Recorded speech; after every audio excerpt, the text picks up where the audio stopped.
Hi. So I participated in the RECode event which was conducted by the coding club. So in this event, they have provided two coding problems in the exam portal, and so I solved those two problems. And in this video, I'm going to explain those source code for that two problems. So let's go. So yeah, the first question is the given the head of a linked list where each node contains an integer value. So the task is to insert a new node with a value equal to the greatest common divisor between every pair of the adjacent nodes.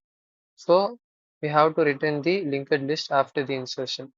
So basically what they are trying to say is, so let's say for example, we are having four inputs, and then the elements that are present in the linked list are 18, so 6, and then 10, and then 7. So let's say for instance, so here what they are trying to say is we have to uh, insert the greatest common divisor value between these two nodes. So let's say for example, so here the final linked list should be like this. So like 18 comma, so let's say for example, the GCD value, that means the greatest common divisor value of this between 18 and 6 is like this. Let's say, for instance, we take it as GCD, comma GCD1, and then GCD2 between 6 and 10, and then GCD3 between 10 and 7.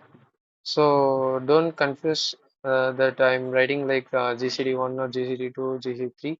So actually, it defines the GCD value between 18 and 6, the GCD1, and then GCD2 denotes the GCD value between 6 and 10, and 10, 7.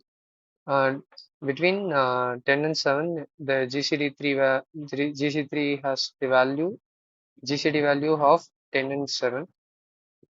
So this is going to be our final list. So let's see the source code for this problem.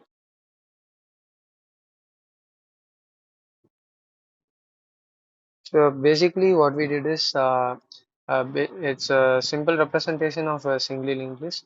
First we denoted the data, and the next in the so it's a simple representation of a single linked list. So we are represented using the struct node, and then inside this get node function, we are initializing the data value, and we are initializing the next as null, and we are returning the uh, linked list. So let's see the main function first. So here it's simply like this logic is for getting n number of inputs to insert values in the, like we can say, uh, getting input of n number of nodes and forming a linked list. So this logic is helpful for getting n number of inputs for a linked list. And here is the main thing. So GCD list, this is the main function which is in which we are going to solve our problem statement. So let's see that function. So here the struct node, I denoted the start linked list as double star, which is nothing but why I'm initializing with double star is it is because to update the,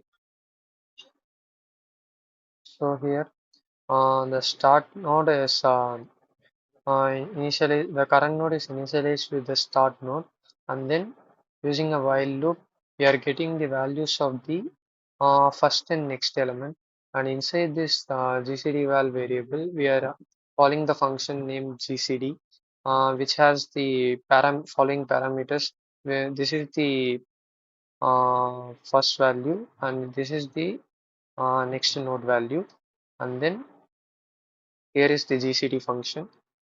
So inside this GCD function, It performs the greatest common divisor operation between two numbers, and hence the uh, a final value will be returned, and then the value gets stored inside this GCD val. And then here we are creating a new node named list node, where we are inserting the value GCD val inside this list node, and then the list node is next. The list node of next is then initialized to current of next. So we are doing this process because we have to do this for we have to insert the GCD value for each and every element that is present inside the linked list nodes, right?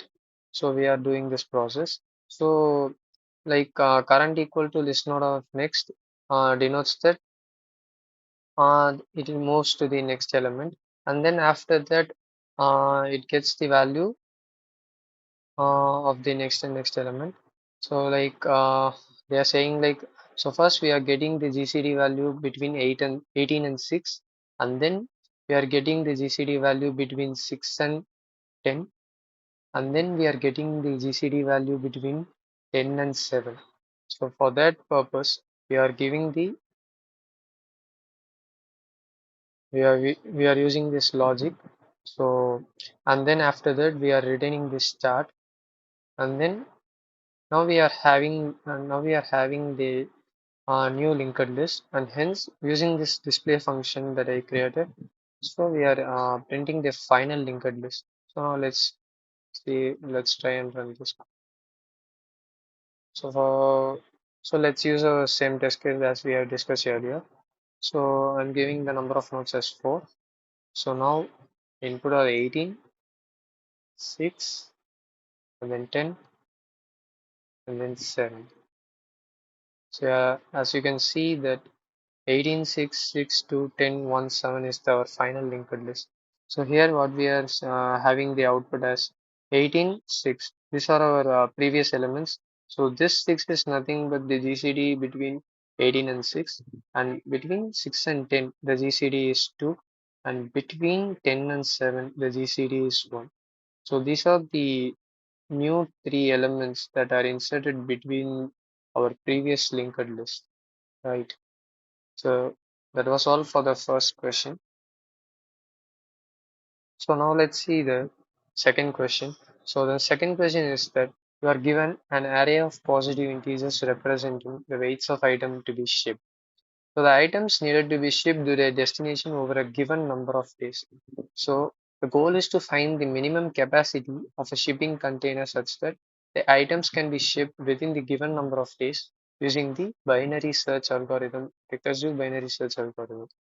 So basically what they are saying is in this code, so they are given an array of positive integers. So let's say in this case we can take it as 1, 2, 3. The test case that I provided in the examly website is, so the test case that is provided and that examly login is 1 comma 3 comma wait a minute 1 comma 3 comma 2. So this is our given array. And then next, so the days that are given is, let's say 3. So the output that we have to obtain is 3. So how it's 3?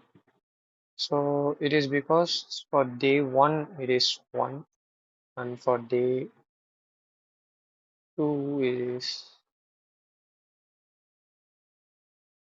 so for day 1 it is 1 comma 1, and for day 2 it is 3, and day 3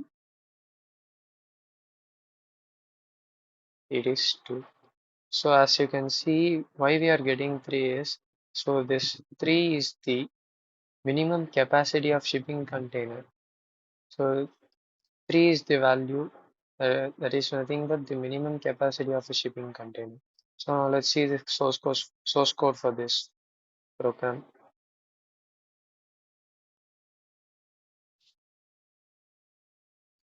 So yeah, so as you can see, here I have getting the input n for a number of elements in that array, and here I'm getting the input for each element that is present in the array, and here I'm getting the input for number of days, and here is the function that is calculating that bin search, which is calculating the results to calculate the minimum capacity, which is one of the function that helps to calculate the minimum capacity of the ship.